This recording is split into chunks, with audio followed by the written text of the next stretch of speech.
ភ្លេចហើយមែនទេកុំលួសស្រុកស្រែស្មោះស្មោះស្នេហ៍ភក្តីរងចាំសន្យាស្រីថានឹងត្រលប់វ័យ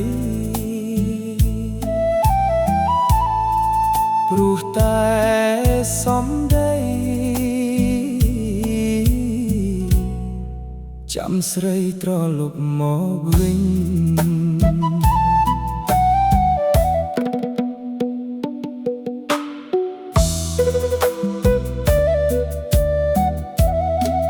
អូនទៅ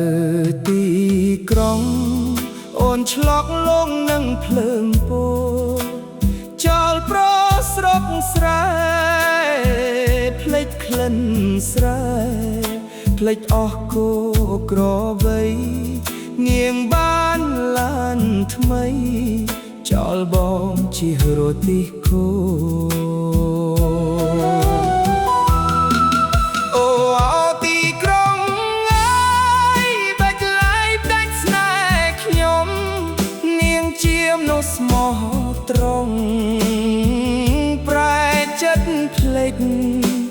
សូមខ្លាចណាស់ហើយខ្លាចនឹងពាក្យសន្យា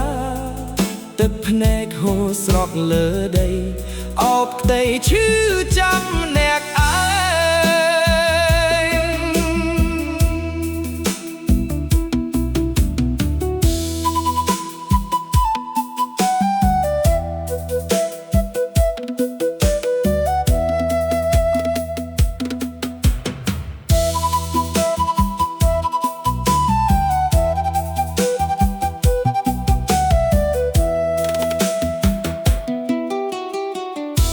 សំឡឹងមើលទៅ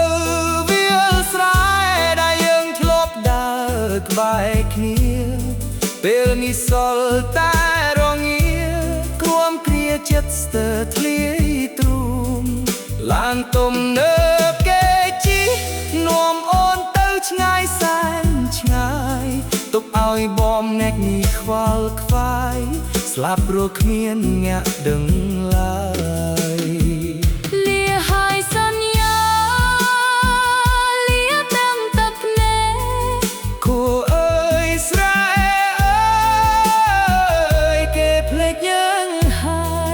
ឈប់គិតឈប់រងចាំគេទៅ